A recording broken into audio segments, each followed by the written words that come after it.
meeting some folks from the season at Canandaigua. Tyler Burnell is in front of you right now. He is Bub's son. He just finished his 4th year in racing. He's accumulated 15 wins in that time. About half of them are at Canandaigua. He's also won at Dundee. He won this year also at Paradise Speedway. 3 wins for him on the season. Finished second in the points. How we doing, man? Another year, year well done between 2 cars by myself. Yeah. And his dad's here too, so there's some things that are going to be said for him to get a reaction. So, and I've got the mic here, so I can always slide it over and let Frank fact check this. So we'll see. And also had a new car we had to work on too. Yes, it was when we started in January, February-ish. Started doing new cars, started making extra money so I can actually do it. I spent more money in a race car than I ever thought of. Really? But it's part of the hobby. I enjoy it. Just frustrating here and there. Can't win them all, but some things that make no sense, like ball joint breaking. I broke 3 ball joints this year. A lot of people broke ball joints this year out there in their class, didn't they? Yeah, I don't understand why. Yeah.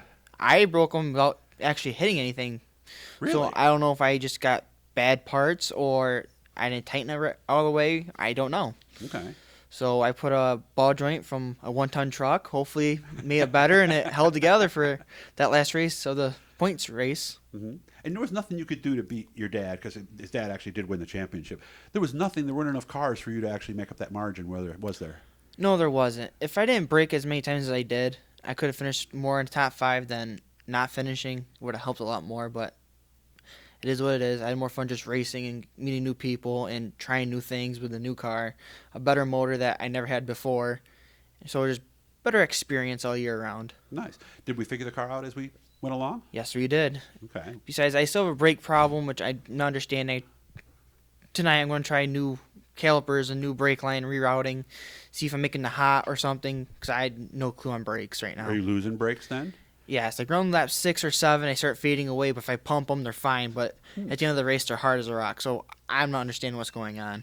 You riding the brake, possibly? Just not really. Okay. Because I've heard of people doing that. Oh, where yeah. They just kind of drag their foot on the brake, and they run through pads every 2 weeks or something. I still got brand new pads still, so I don't understand what's going on. Oh, so the pads look fine. Yeah. Okay, so that's our number one issue that we still have to hunt down. What are we doing this week to try to hunt that down? 2 new calipers and rerouting the rear brake line. See if Okay. it's pinched or something. Just try something new. Okay. Well, can fluid get hot too? Like if it's too close to exhaust and things Yes. like that, It right? start boiling and it start like making air bubbles. Yeah. Yeah. Yeah, and that would make it spongy. But you said you still got a pedal at Yeah. the end. Boy, talk about frustrating, huh? Yes, it is. But just take it down to the local Midas, and they'll fix it for you. Give you a warranty, and you'll be all set, right? Yes, sir. Yeah, taillight warranty. And if you do the business, basically, once they can't see your taillights anymore, the warranty is no longer. So this weekend, obviously, got to be happy with the season, but I would imagine the goal this weekend is to beat Dad in that final race at Canandaigua. My goal is to actually win the race and get extra money to help me start preparing for this off season, buy extra parts, Okay. preparing for things that may have broke or extra spare parts for both cars that I got. So there's no big rivalry between the two of you. You root for each other, but I would imagine, it's your dad. You want to beat him, right? I mean, every time I had a new car out and I didn't break, I did beat him. So You I can't. did? I really can't. Is that right, Frank? Oh, yeah. Yeah. Okay. So I just wanted to make sure, since he was right here, that because he's our fact checker on this, so we're going to have him to help keep the situation in line. How was the last race? Did you still have that brake problem? I actually had a carburetor issue. Like every 2 laps, we had a caution, so it didn't help, and I started overheating. So I put in second on those caution laps, bring back from 220 down to 200. And you start taking off again, it blubbered on the restart. But after that, it was perfectly fine. So when I get a chance to go by Nate, I get it, then there's a caution, so I had to start all over again.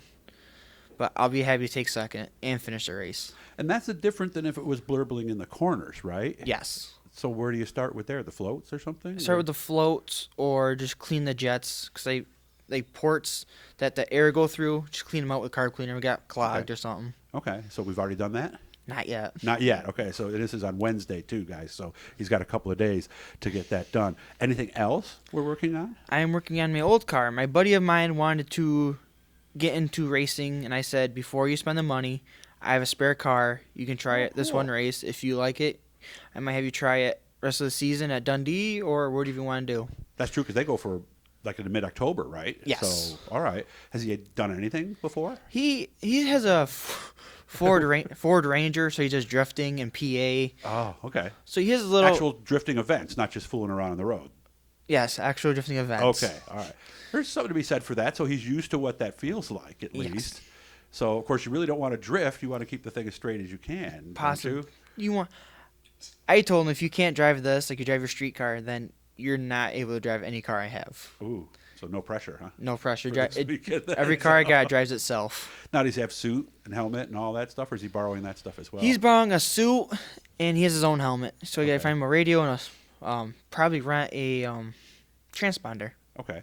Yeah, because people think all you need is the car, but let's be honest, that's really less than half of what you really need when you get down to it. Maybe like a third, right? Not even the third. Yeah. Trailer, tools, place to work on it, vehicle to get it there.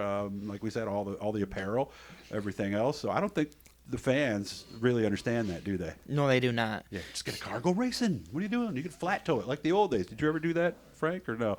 No, you never. Oh, you weren't around the flat tow days. I remember some guys in the weed sport enduro days used to do that. Where do you want to be in this thing? Do you eventually want to go to a Sportsman, or do you like the Fender stuff? Or I'm staying with the Fender stuff because maybe a street stock. Thinking about it, I'm capable of bringing my motor if I do a little more tuning to it to street stock standards. But how things are going, how prices are way too high for fuel, I'm just happy to stay at hobby stock. Yeah, just to be racing. Exactly. And out there and having fun and doing well. Let's be honest. Yeah. So, because there are a lot of guys who show it. And we love these guys, and we all know who they are. They're lucky if they get a top 10. They'll get a top 10. Yeah. So when people look at it from the outside, say, "Well, there's only one winner, so there's only one guy who's happy." It's not that simple, is it? No, it's not. You gotta spend more money to be in street stocks. These CRS cars, people don't understand that just a roller is 35 to 45 grand. Yeah, same as a Sportsman. Then a motor is 10 to 15. If you get lucky, you may find a used CRS that needs the frame re-straightened back out. Yeah. For cheaper. Yeah. Yeah, so you're really spending about what the Sportsmen are spending. Exactly. But for a street stock anyway, and of course street stocks vary track to track. Oh yeah. And everything too. But people who think those are inexpensive, it is not 1995 anymore. This is not your grandfather's street stock anymore. I'm going to let you go. Good luck with that, and I will see you this weekend. Remember, Canandaigua has full Fender Frenzy. The Les White Memorial is part of it. Late models also. Should be a lot of fun. I hope you have good luck getting those problems sorted out, and maybe I'll talk to you down in Casbah Victory Lane. Hopefully. Thank you, sir. Hit the blue E. Subscribe, guys. Thanks for everybody out here at Phelps Cement for making time for me and getting all the guys here for me.